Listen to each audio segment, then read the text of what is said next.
Hi, welcome to Sue Maree P. My name's Sue and today it's my very last video for 2021 and I'm going to share a New Year's menu.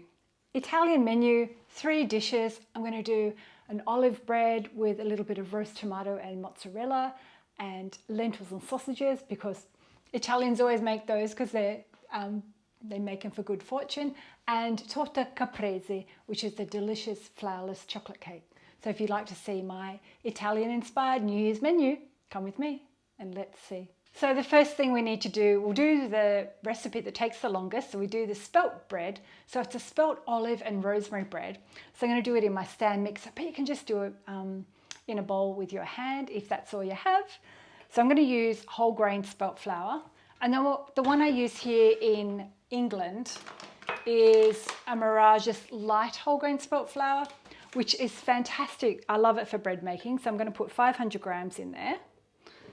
If you've only got like a heavier whole grain flour, just do 70% whole grain and a 30% flour, then it'll get a lighter loaf. 7 grams of fast active yeast. Dried yeast it should be called. I'm just going to whisk those together. And in here I've got 350 mils of warm milk. So I just add a little bit of boiling water, about that much, which is about 50 mils, and the rest tap water, or filtered water rather. So I'm going to put most of that in, except for a bit. Mix that together to form a shaggy dough for about 1 minute on medium. So it's about, I started on low and then I pop it up to like number 2 on my stand mixer. Silly me, I've just realised I have the wrong hook. So I'm going to swap that over. The paddle attachment's okay to mix it, but then I need my dough hook to actually knead it. Okay, pop that back on. So now that's all formed, I'm going to add a teaspoon of salt. And I've got 3 tablespoons of oil here, just olive oil. And I'm going to pop a little bit of that in. We may not need it all. So that was about 2 tablespoons. I'm going to knead that for about 5 minutes. I'm just going to pop my timer on. What I've found over the time of making bread with spelt flour, it doesn't require as much kneading as regular flour. It's got a fancy lid. If you don't have a lid, you can cover it to rest with a damp tea towel, plastic wrap. I haven't used all the water and I don't think I'll need it today. I'm just going to bump that up a bit. When you're making bread, it's always good to eyeball what the dough looks like because different things can change if you change your brand of flour, if the weather's different temperature. Did I tell you this is my very last video for 2021? I've had a fantastic year. If you're clicking on for the first time, thank you for clicking on. Consider subscribing. All you need to do is have a Google account, hit the bell, hit subscribe, hit the bell, and then you get notified when I have a new video. I roughly do about 2 a week. I've had a little break over Christmas. I actually don't think it needs any more kneading. I may have added a little bit too much oil, but that's fine. It'll sort itself out later. I can add a bit of flour when I'm kneading it. So what I'm going to do, today I'm not going to add any oil to my bowl because I have it quite oily. But if your bowl's a bit drier, add a little bit of oil to the bowl. So what I'm going to do, I'm going to cover it with this. And we're going to rest it until it doubles in size for an hour. I've got no windows open. It's nice and warm in the house, so it should only take the hour. But now I'm going to take you shopping because we need a few ingredients for the rest of the menu.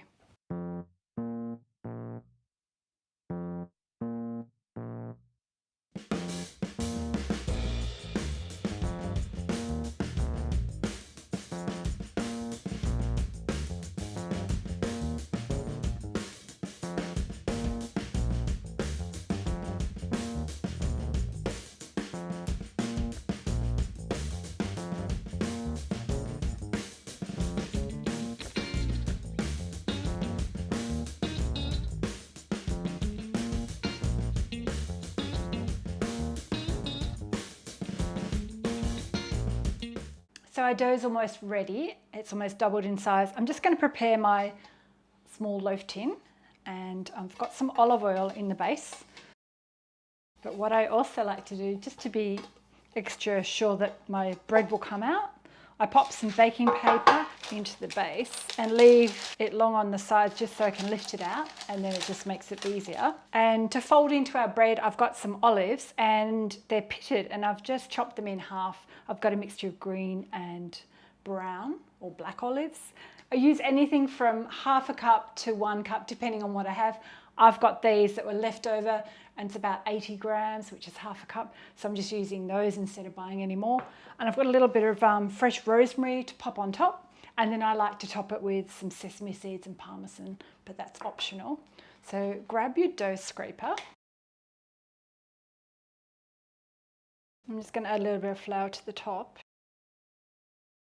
Do my own thing and just knock it out with my hands. Add the olives into the bread. So it's better to add the olives or whatever you're adding to your bread after you've done the first rise, because it just doesn't inhibit the fluffiness. And then what I do, I just start folding it like an envelope, so each side back into itself. So then now I just kind of press it so all of the olives are combined. I just press it over. And that will kind of jump into its own loaf shape, I should have said. Grab your tin back. If you've got any big olives, just tuck them in. So that's kind of a nice shape. There you go. I'm going to add the other things after we've done the second rise. So now I'm going to cover this and let it rise for about 40 minutes. And I'm just going to cover it with a damp cloth. So I'm just going to loosely cover that and I'll set my timer for 40 minutes. In the meantime, make sure your oven's on 200 degrees C, fan forced, and get that nice and hot before you pop your bread in. Time is on. I'm going to start showing you my next course, which is my Italian lentil stew. Italians always have, or traditionally they've had lentils for New Year's Eve or New Year's Day, because the little lentils are meant to be good fortune because it's like coins. So I'm going to do my version of a lentil stew. I've made it a few years running and I've done it with just veggie stock in like traditional broth, but I prefer it with tomatoes, so I'm going to show you my way of doing it with tomatoes. If you don't want to follow this recipe, you can skip along to dessert, which is at the end, and you'll notice I've got some chapters with the timestamps down below. So just skip along if this isn't your thing, but if you want to watch it, I'm going to start preparing. So now for the main, which is I'm going to do lentil stew with sausages. It's traditionally served with pork sausages, which is called, I think it's called contici, or I'll pop the note up above of the right spelling of what it's called. We don't eat pork, so I'm going to do vegan vegetarian sausages, which in my video on the way to the shops, I showed you what I bought, and I'll cook those later, but I'm going to do this first. So we've got 1 red onion that I've chopped up. You can use white, brown, red, whatever you've got. And I just drizzle in a tablespoon of olive oil. I'll let that cook for a few minutes just to soften. And I'm going to serve this for 2 people. But if you want to serve it for more people, just double my recipe. It's usually 2 generous serves with leftovers. I always make more than we need to eat. Just noticed one of my onions is a little bit big, but that's okay. It'll soften down. And in here I put my garlic to mince it through this mincer. And we'll add that next. And I've got some spices, Italian spices. I've got 1/4 teaspoon of chili flakes, which is optional. Half a teaspoon of basil, dried basil, and half a teaspoon of dried oregano. If you've got fresh basil, use that. These look soft enough. So I'm going to add in the clove of garlic and just crush that in.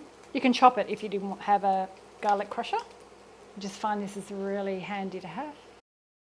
Just cook that for a little bit, and then I'll add in the spices. This is just a recipe that I've made up. And if I've got a carrot, I will pop that in, just chopped up at this stage. I'll fry it off. I did fresh out of carrots and I forgot to buy them, so no carrot will go in today. I've got a tin of crushed tomatoes. So I'm going to put all of that tin in. I've got a tin of drained, they were green lentils, but they look pretty brown. A 400 gram tin. And that was a 400 gram tin of tomatoes. And in here I've got some veggie stock. So I've got half a cube of a very low sodium veggie stock that I've crushed in there, still a bit whole, with some boiling water, 200 mils. And what I like to do, I like to just rinse out my can to get any extra tomato out of there. Swivel it around until that's clean. And then once bubbles start appearing, then I just simmer it on low for about 20 to 40 minutes, just until it thickens and it's more like a stew. So that's simmering away nicely. Well, it's actually boiling. I'm going to turn it down. I should have said add a little bit of cracked pepper to taste. And I've got some flaked salt here. I'm just going to add a pinch of salt. And I'd like to use my induction hob here to show you the dessert, or how to make the dessert. So I'm going to pop this pot behind me on my gas and let it simmer for 20 minutes until it thickens up.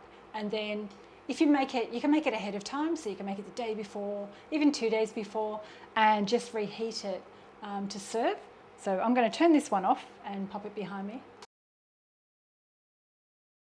So if you've got guests coming over, it's great to have things that you can prep ahead of time, and then you just get them ready to serve, so you're not wasting time in the kitchen while they're here. You can entertain with them.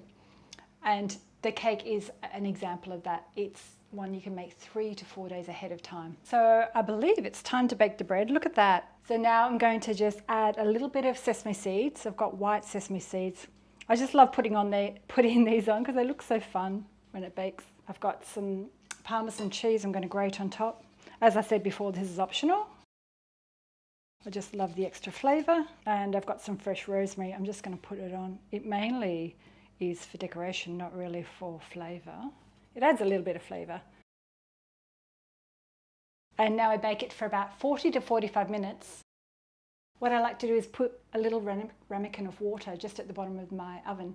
It just creates a nice kind of like steam in the oven and ensures your crust is thin. So I'm going to bake it and pop my timer on. First step for Torta Caprese. Torta Caprese is just another word for an Italian flourless cake, and it hails from Sicily. From the research that I found online, it said that no one really knows where it came from, except that potentially the baker that was doing it forgot the flour and then just made this cake up. I've got another flourless chocolate cake and I'll pop the link up above, but I think this is even better. It's only 5 ingredients, and then if you want to add extra flavour like grated orange zest or a little bit of vanilla, you can, but I'm just going to show you the simple 5 ingredient Torta Caprese or flourless chocolate cake. So first step is we need to melt down, turn this on. That's not happy. I'm going to have to turn that off. So I'm going to resort to my stovetop behind me. So in this bowl, I've got half a cup of water just to the base of the saucepan. It's really important when you melt your butter and chocolate not to have a lot of water. We don't want all the bubbles hitting the bowl, because then it means that the chocolate and the butter could seize. I've got 125 grams of unsalted butter. That's kind of half of a UK pack. And I've got a dark chocolate in here. I'm using 50% dark chocolate for this recipe. I prefer it. The 70% is just a little bit too intense for some people. And I've got just 150 grams of that broken up. So I'm going to gently melt that behind me. So that'll take about 5 to 10 minutes. So I'm doing it in a 20 centimetre cake tin, or 8-inch, and I've just paper lined it, greased it, paper lined it on the base only, and buttered the sides. That's all you need to do for this recipe. So that's ready to go. And on the tray here, I've got all the other ingredients. We've got our 3 eggs, which we'll separate. I've got some sugar, just caster sugar, 110 grams of caster sugar, or half a cup.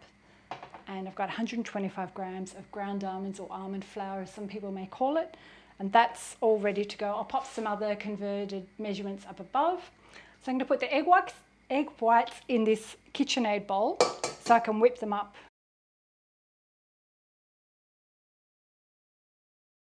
So we've got our egg yolks, and we need to mix the sugar with them. So as I said, I've got 110 grams of sugar. And because I need to keep my stand mixer clean, I'm going to use my handheld beater. So I need to whip these up for about 5 minutes.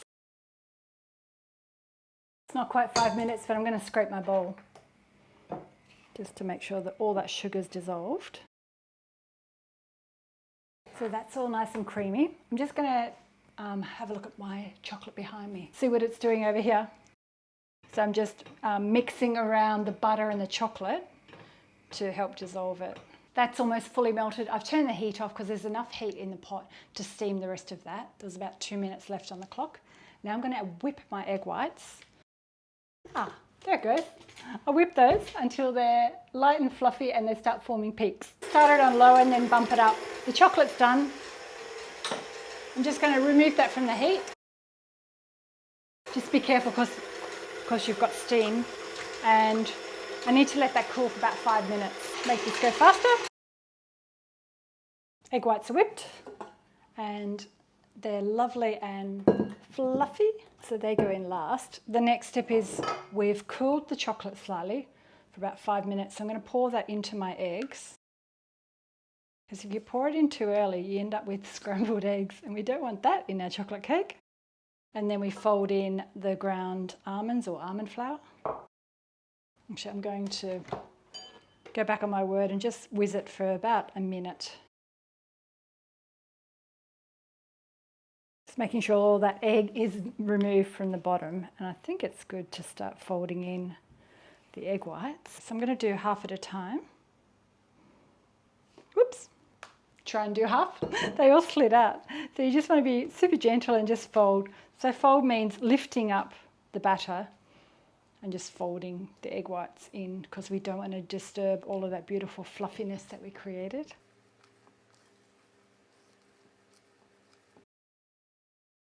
Now we pour that into our prepared tin. Give it a few taps. Now we bake this in our oven at 170 degrees C fan. I'll pop some other measurements above, for about 30 to 35 minutes.